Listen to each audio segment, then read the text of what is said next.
Hi everyone, Pam Gregory, astrologer. I would like to spend a little bit of time today on what I've called another ramble.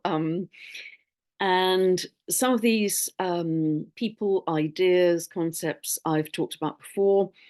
But towards the second half of the video, I'm going to be bringing in different thoughts, new ideas, and even the ones that you may have heard me speak about before. I might be talking about them in a different way, different perspective, and possibly there's some new listeners too. So um, this really is a lot of this is about the power of the invisible. So let's see where we go.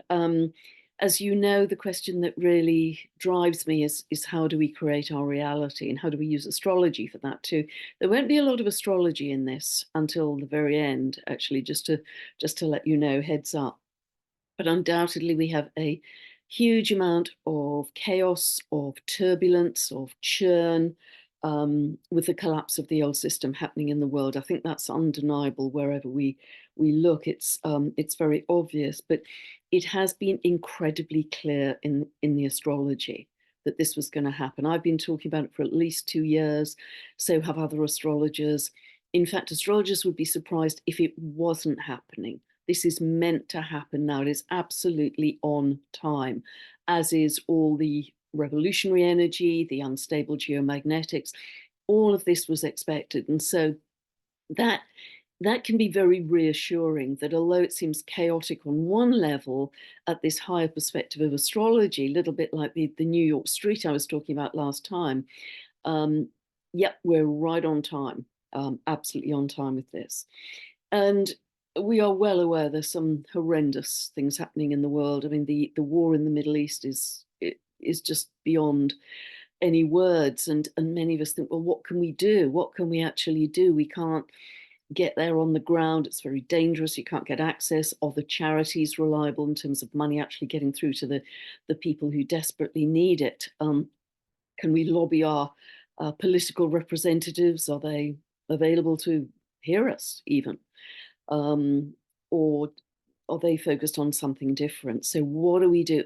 And therefore, do we have to wait for some change in the external to change the world, our world, or can we actually take some action to change it, some positive action to change it? And as most of you know, that's why I set up that very simple idea of the 15-minute meditation on a Sunday at 7 o'clock UK time. Many of you know about it. If you don't, it's all for free. 15 minutes a week, and I'll put the link below this video so you can get all the information. I'm going to be putting a lot of links under this video because I know on some devices you can't access them, but if you go onto a laptop, you should be able to, and just click on show more, and all of these links will come up. Because as I say, I'm going to be referring to quite a few people and websites. So, and the reason this is so important, and people are having really incredible experiences with what I thought was a very simple idea, but there's more and more telepathy happening in the group. Many people are having the same experiences of Sufi dancers coming together and spinning and spreading light across the world. Other people are starting to see higher beings coming in as soon as we start to help us on our way. Many hundreds of them, which is just beautiful, because what we're trying to do in that 15-minute session is raise our frequency in all the ways I describe in that video below. And so everything cascades from our frequency. Everything in our life and everything we affect in our life cascades from our frequency. And people sometimes say, well, what good can that do? It's just woo-woo. You're just working with the invisible. Where's the tangible result? Where's the measurable result? Well, I may not be measuring it, but many other people doing this kind of work are and have done. I mean, I frequently refer to Lynn McTaggart, who is just really excellent in her scientific method. I've referred to her book, The Intention Experiment. Also on her website, lynnmctaggart.com, she has a tab on it called Evidence, to give you a lot of evidence of the work she does with meditation and healing. And that is just ongoing through her Power of Eight groups. So check that out. You can't go into all the detail here, but check that out. I mean, Dr. Joe Dispenza is another one, incredibly powerful work, which is invisible. It's working with healing, it's working with meditation. I've witnessed many miracles in those sessions, those workshops of genetic and terminal conditions disappearing. I remember very clearly a chap, quadriplegic, standing up from his wheelchair after decades, and the whole room just burst into tears, all working with the invisible. Dr. David Hawkins, another wonderful man, a very brilliant psychotherapist, and he developed something which I know a lot of you will be familiar with, called the map of consciousness. And he was really using kinesiology with many thousands of people to test out this scale of consciousness. And what he said, because we know, I've talked many times about how in physics there's a law of downward causation, where higher frequency is much more influential and powerful than lower. And so what Dr. David Hawkins says in his work, he passed away a few years ago, sadly, said one person vibrating at enlightenment counterbalances 70 million people only vibrating courage and below. Courage is round about 200 on his scale. One person vibrating at peace, and many of us feel peace. We embody peace through our days. If you can drop into bliss through your day, you're at the level of peace, which is 600 on his scale. And that one person will counterbalance 10 million operating at the level of 200 on his scale and below. That's courage and below. And again, I'll put a link for the map of consciousness so you can take a look at that, because that is really fascinating work. And he wrote the bestseller Power versus Force, which is a brilliant but well worth reading. Also, Dr. Bruce Lipton will frequently refer in his work to it just takes 1% of the population to make a dramatic effect, difference, positive difference to the collective, because none of us can separate ourselves from the collective. We are affecting it all of the time. We're a drop in that ocean that can't be separated. Also, thanks to Stephanie Austin for referencing the Maharishi effect. And again, I'll put that link below, where in their work with transcendent meditation, 200 practitioners could positively affect a city of 4 million. 1% of a community could reduce the crime rate by 16%. And this is the kind of work Lynn McTaggart has done as well. So all of this is simply working with the invisible, working with the power of the mind, working with meditation, and yet getting a clearly measurable result. Because consciousness, as I've said before, is our most powerful weapon. Consciousness is our most powerful weapon. If we don't really like the way the world is going, one thing we can all do, every single one of us for free, is work with our consciousness and work with our frequency. And that's why I keep banging this drum. Many of you will know from the brilliant pioneering work of Dr. Bruce Lipton in his wonderful book, Biology of Belief. And again, if you haven't read that, absolute groundbreaking book. And he had his major epiphany in the lab, where he was growing cell cultures in petri dishes. And he suddenly realized that the health of the cells wasn't dependent so much on the environment around the cells. It was determined by the perception the cells had of their environment, the perception that the cells had of their environment. And so he talks about 95% of illness actually really coming from our own emotional state and our own mental state. And he was a major, I don't know if he actually birthed it. I think Dr. Candace Pert birthed this whole area of medicine called psychoneuroimmunology, but he certainly has been a major contributor to it. Psychoneuroimmunology, because it is well known that when we are in fear, we contract. I mean, we all know that, really big, scary thing, which, kind of pull our energy in, and we feel that fritziness and edginess and nerviness and what's coming down the track. And we get very incoherent, jumbled energy, like interference on a television set. It's incoherent. And what that does, if it's sustained over time, is actually accelerate our aging and result in poor health. And by the way, we are also exporting that, we're broadcasting that to all the people we come in contact with. Conversely, if we can stay in peace or love or joy, we can feel the expansion that brings, the expansion in our energy field, and that produces much more coherence in our energy field. Now, that is optimum for the health of every cell in our body. It expands the heart's toroidal field. It results in better health overall, greater longevity. And Greg Braden talks about this a lot, the heart-brain coherence.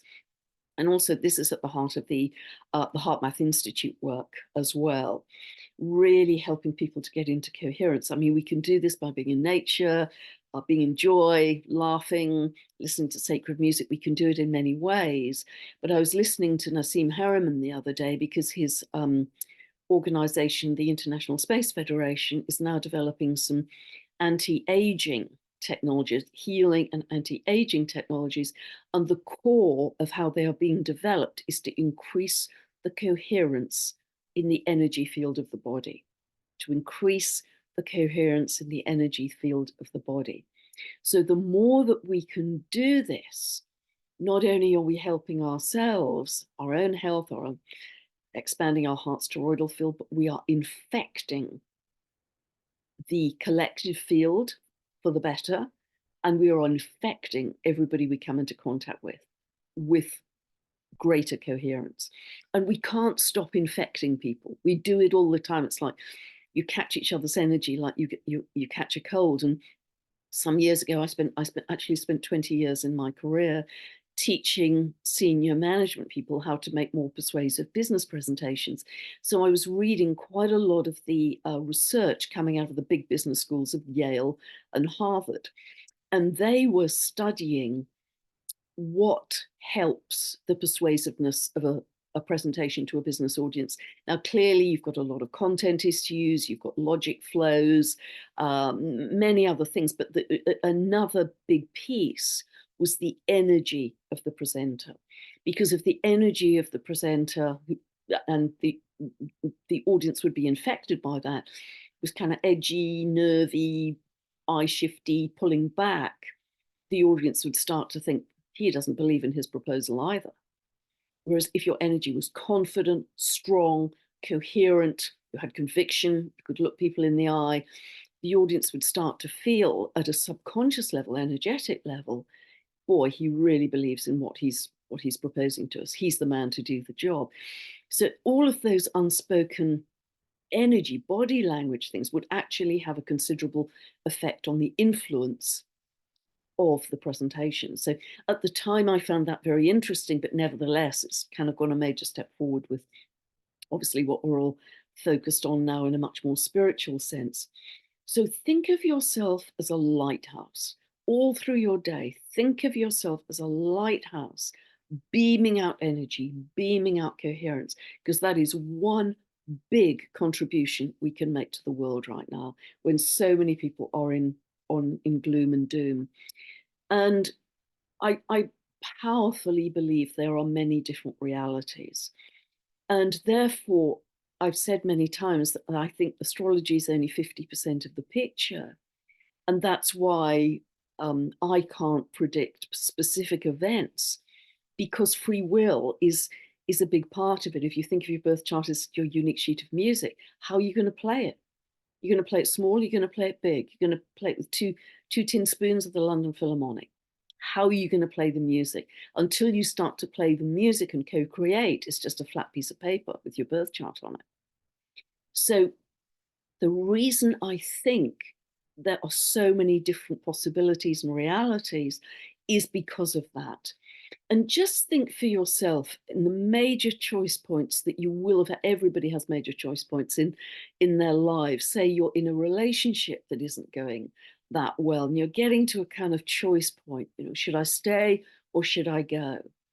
And those have very different future trajectories. You know yourself, depending on which you choose. If you're in a job that isn't making you very happy, should I stay or should I go? Again, that will lead to very different timelines and outcomes. So that's why I believe there are many, I believe actually at a higher level, there are infinite possibilities, but those infinite possibilities are then stepped down into probabilities depending on the prevailing astrology in your own birth chart and in the moment for the collective. They're kind of filtered down, funneled down.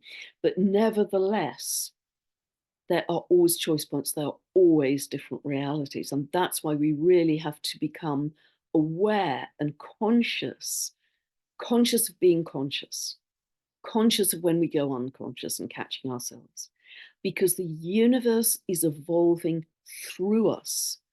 The universe evolves through us as humanity in terms of this major point of evolution that we are moving through.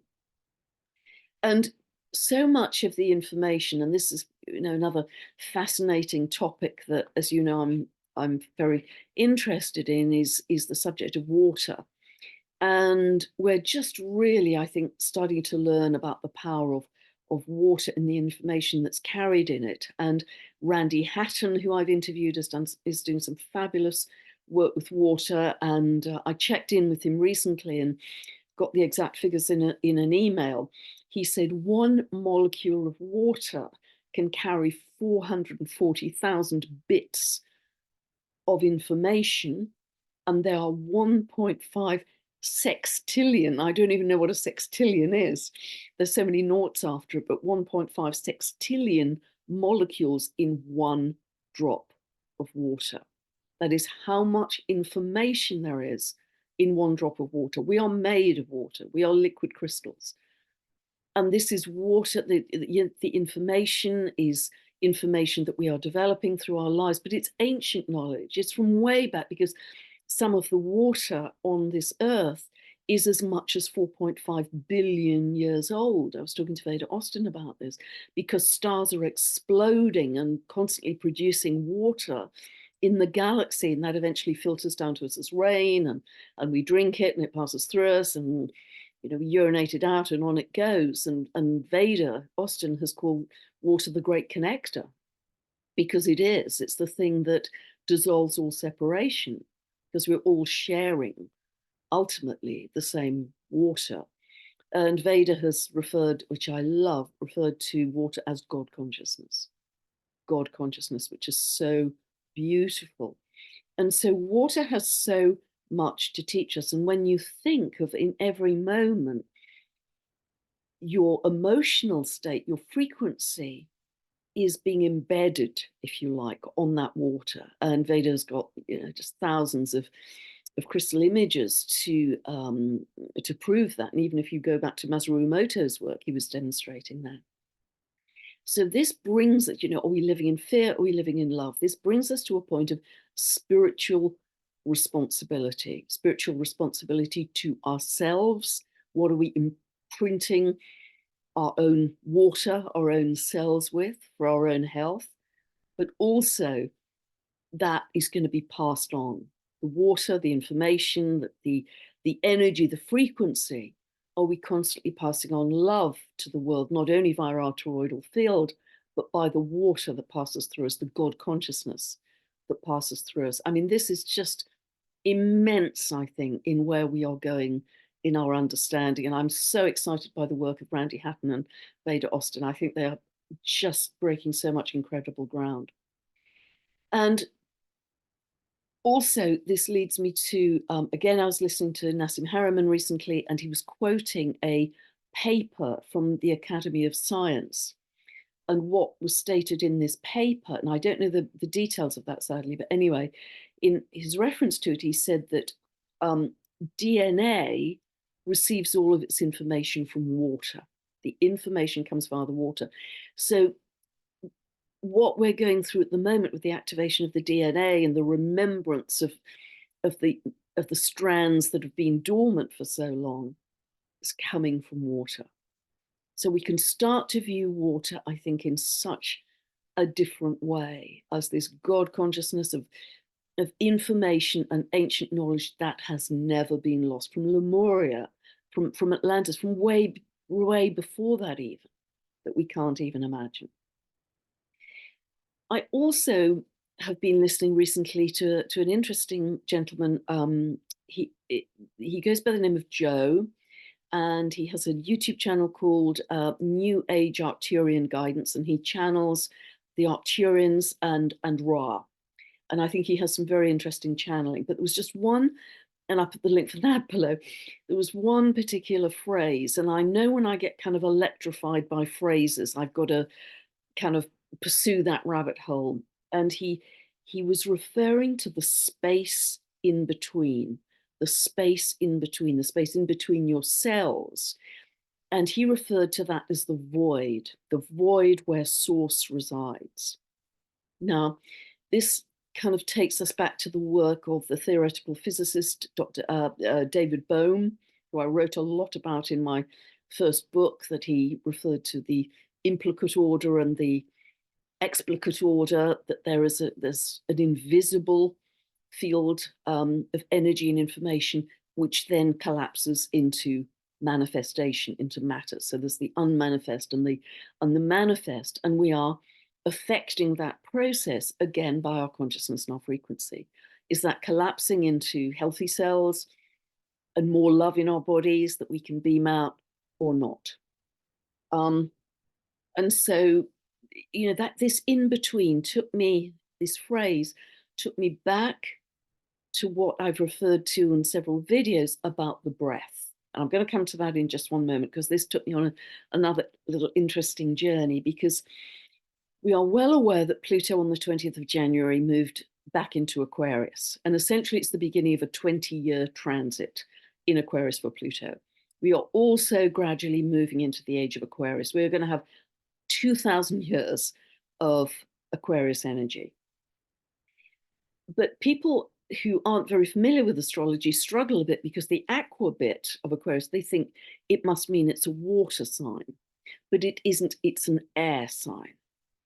And so apparently in Celtic myth, knowledge and inspiration at the higher level, and Aquarius and its ruler Uranus are both associated with higher mind, higher knowledge. So in Celtic myth, knowledge and inspiration are associated with running water. What have I just been talking about in reference to all these wonderful people's work about the information that's carried in the water? But then I dug a bit deeper, and I discovered that the word Aquarius, the astrological sign Aquarius, in Indian astrology, in Hindu, the word is Kumbha. And I'll put that below so you've got the spelling Kumbha, Kumba, I believe. And interestingly, the Hindu word for breathwork is Kumbhaka. And I found that very, very interesting indeed. Kumbhaka, which appears to be a derivative of Kumbha. And Kumbhaka, and there's even a Wikipedia page about, I'll put the link for that below. There's even a Wikipedia page on this, because Kumbhaka breathwork is linked to the suspension of the breath, the void in between, the space in between. Now, I've mentioned in previous videos and suggested to you that you try some incredibly simple breath work, because it's very calming for one thing. You know, and to keep it absolutely dead simple, you can imagine, if you're just starting off, that you inhale for 4, close your eyes, inhale for 4, hold the breath for 4, inhale, exhale for slightly longer, say 6. There's no particular ratio to this, but you're aware that you are exhaling for longer than you are inhaling and holding. And gradually, as you get practice, you can extend that. You know, you may get up to inhaling for 8 and holding for 8 and exhaling for 12. Just play with this. But the most important thing of the lot is that once you've exhaled, and this is what Kumbhaka is focused on, is holding the breath out. So you have no breath. You have no breath, and you're holding that no breath state. Now, Many of you who do yoga are familiar with pranayama. This is very much part of yogic breath work. Wim Hof has a particular kind of breath work. Professor Buteyko, who passed some time ago, but he very much was focused on this exhale and no breath and keep extending and extending that. Every day I do what's called soma breath, which is really a combination of all of those. And that for me is non-negotiable, completely non-negotiable, whatever else happens in my day. If I've only got 20 minutes, I'll do it for 20 minutes. If I've got 45 minutes, I'll do it for 45. That is a non-negotiable part of my day, as well as being in nature. And so initially, you may just be able to hold the breath out for a few seconds. The longer you can hold it, the better for your health. But what is happening is you are dropping in to the still point. You are dropping into the 0 point, into that still point of calmness, of bliss, because that is your point of power. And on the Wikipedia page for Kumbhaka, it says that the practice of this, quote, gives magical powers, allowing the practitioner to do anything. This is very much part of advanced yoga. So the still point is our point of power. If we're thinking about the past or worried about the future, as I've said, we're leaking power, we're scattering our energy. But what this does is really connect you to your center, your anchor, your calmness, your point of power, the power of now, Eckhart Tolle. And the more that you can extend that, if you can hold the breath out, and please operate within your own health and your own limits, if you can hold the out breath for say a minute or longer, you are actually in a healthy state. And the more you can do it, and just slightly push beyond your comfort zone, as soon as you start to do that, your body starts to produce stem cells to repair anything that needs repairing in your body. But what this does, as well as cultivate a sense of calmness, is it helps you connect to this feeling of I'm living from the inside out, not the outside in. My inner state is more important than external blizzarding of whatever kind. I'm in control of my energy. I'm in control of my frequency. I'm in control of my breath. And with Pluto in Aquarius, yes, there's a shadow side of our thoughts and our frequency. Look, two jaggedy lines of Aquarius, being controlled by technology. Aquarius is very linked to technology. You can see that timeline clear as day.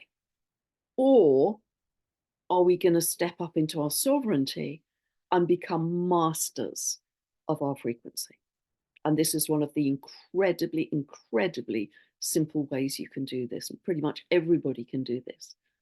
And you don't even have to go on a course. You can just literally follow the simple explanation I've given here. And so we are in very fast moving times. And I'm going to be talking, as I've mentioned, to Dr. Jude Currivan at the end of this month. And I've already had a pre-conversation with her. And I thought this was part of chaos theory, but she said it's actually part of systems theory, that when we have a lot of chaos and turbulence in the outer world, things are breaking down. And I kind of intuited this, that because everything is freed up energetically, there is optimum potential to jump to a higher state of being. There's greater potential, rather than it being just a linear progression in our state of being. There can be a bigger jump, a greater potentiality. So that's also what we're in at the moment. I hope you're with me. I know this is a bit of a ramble, but I found some of these things exciting, and there is some vague logic to where I'm going. Now, clearly we have a huge amount of information out there. The internet is a great blessing. It's connected us. But it's very easy to become scattered. And that's what that breath work counteracts in its absolute simplicity. It counteracts that. And people send me stuff all day long, videos and articles and stuff that, and there's no way I can get through all of it. But I'm very well aware that there is a complete spectrum of predictions, visions, etc., out there, going from literally a dystopian Armageddon with, endless war, disease, death, misery, poverty, all the way through to nirvana and bliss. There's the whole spectrum. And as I've said, yes, I do absolutely believe we have infinite possibilities, then filtered or channeled down into probabilities depending on your astrology, the astrology that's prevailing. And comes back here to spiritual responsibility, because why would we want to focus our attention and energy on the worst case rather than focusing it on the highest case? Remember Paul Levy, your focus and attention is a superhero power. Starve out the scary, love in the good. And so really here trying to encourage you, as soon as you feel, that's taking my frequency down, stop, turn your attention to something else. Even if it's just, can I hear birdsong? Do we have blue sky today? Has it stopped raining in England? Anything that will just flick you to a different place, because we are not in a rehearsal. We're not even in the dress rehearsal. We are in the biggest evolutionary jump for humanity right now. With the trailblazers, with the cycle breakers, you want to stand tall and be proud when we get to the end of this and think, I could not have done more. I could not have tried harder. There's nothing more I could have done. I'm going to look myself in the eye in the mirror. I did everything to maximize the best possibility. No stone unturned, to starve out the scary and love in the good. I think we've all, to me, that is why I'm here right now. There is nothing more important than that, because everything cascades from that. Everything in my life, everything in the life of the people around me, in the collective that we are all affecting, comes from that. And yes, of course, our reality isn't just determined by our own efforts. It's affected by the collective consensus. It's affected by our own karma or our soul contracts, etc., etc. But nevertheless, I believe we have great free will, great latitude in how we play the music. And I've banged on about that forever. So really, another place I want to go now, is we are moving into a time with all of this, and many of us are aware of it and feeling it every day, of an expansion of our consciousness.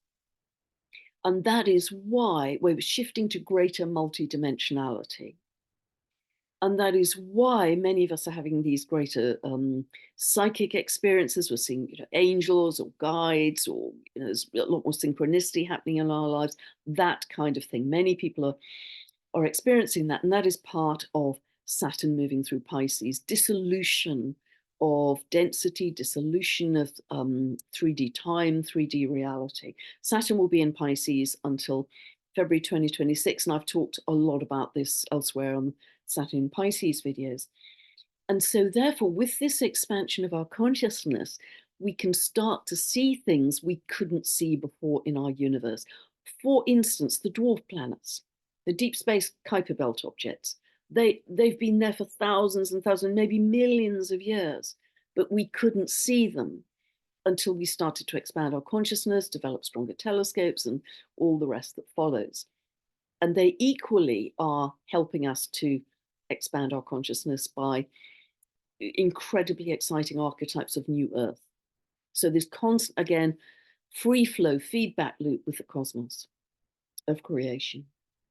And with this Saturn in Pisces, we are really going through time slippage. Many of us are feeling it, where time is all over the place. Days last about 3 hours long. You're driving along a road, you've already driven that bit of road, deja vu. So a lot of time slippage as our consciousness expands, our density dissolves as we move closer to the light body. But this then connects to something else. Over the last few days, I've been watching some of the work of Robert Edward Grant, whose work I think is extraordinary. I have huge respect for his work.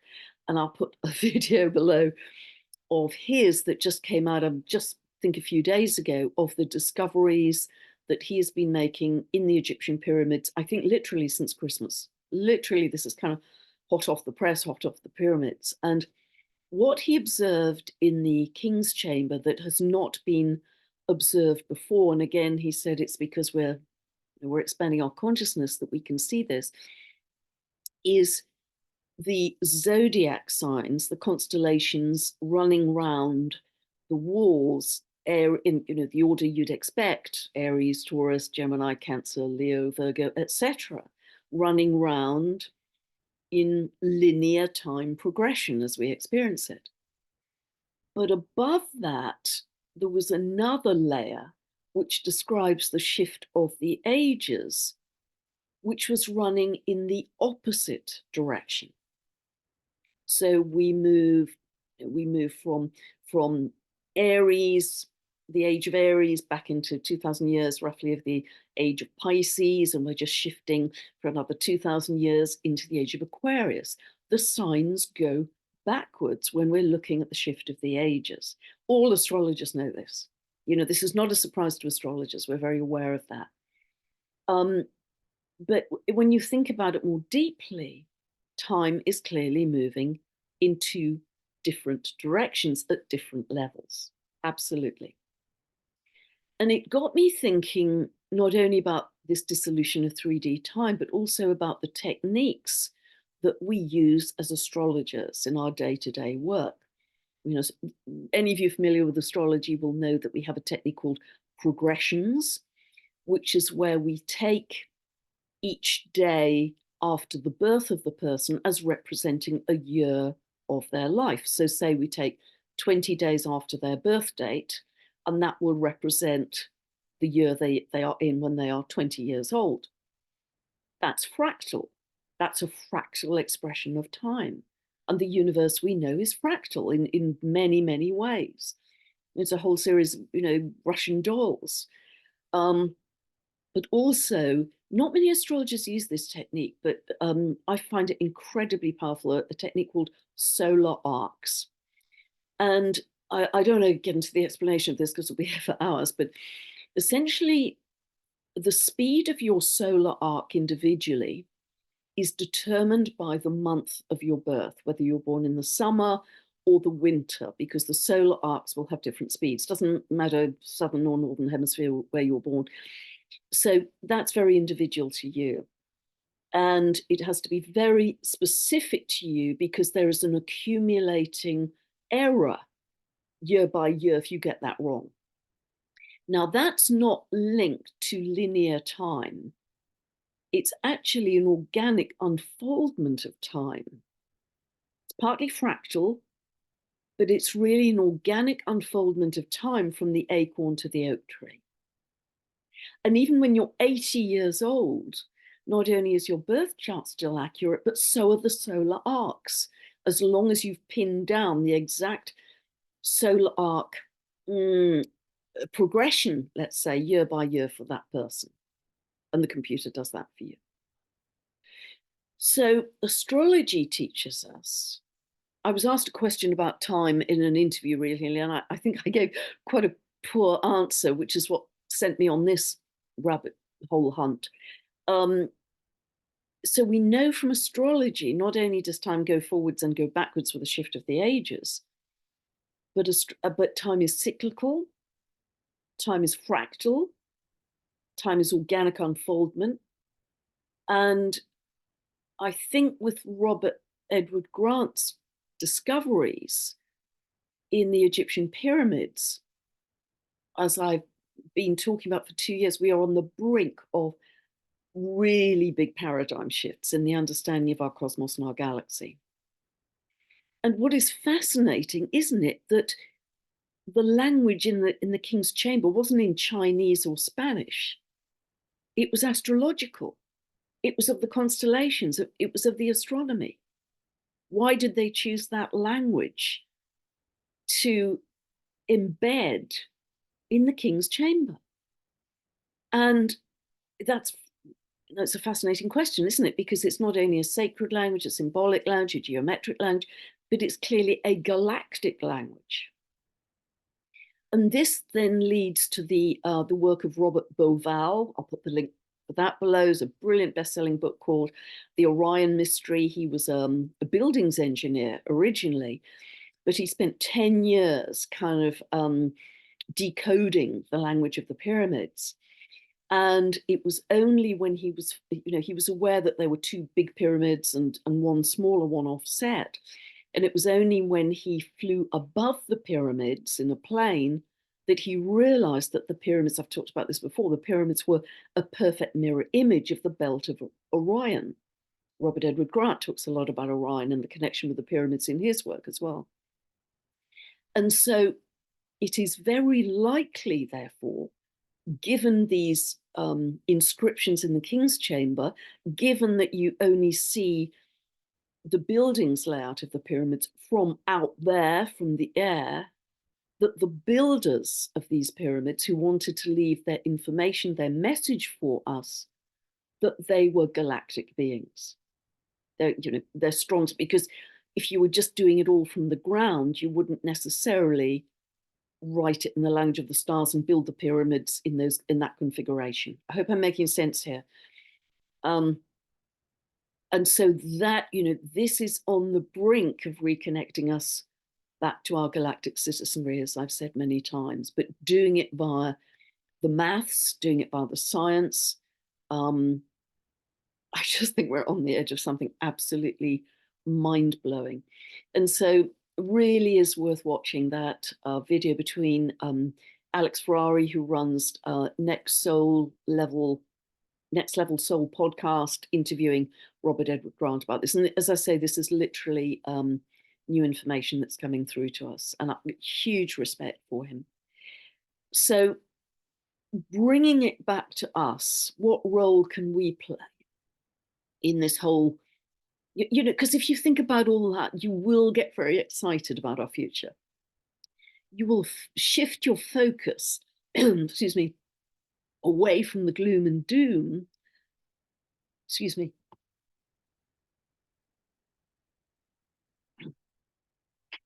You'll shift your focus away from the gloom and doom into excitement for what's coming. And you'll just let 3D crumble behind you. So think of being conscious of your consciousness. Catch yourself when you become unconscious of it. Think of your spiritual responsibility to yourself. And think of your spiritual responsibility in this unique evolutionary leap for humanity. And perhaps I can just leave it with a quote from the Buddha: as we think, so we become. Thank you for listening. If you're still listening to me at the end of this video, thank you for hanging on in to this long ramble. And I really hope something has sparked for you, that it will create kind of ideas and ignition points and jump leads for you too, for you to go off and do your own research, because we are all co-creating together. All of us are helping each other in this huge evolutionary jump for humanity. God bless. See you again very soon with another update. Bye for now.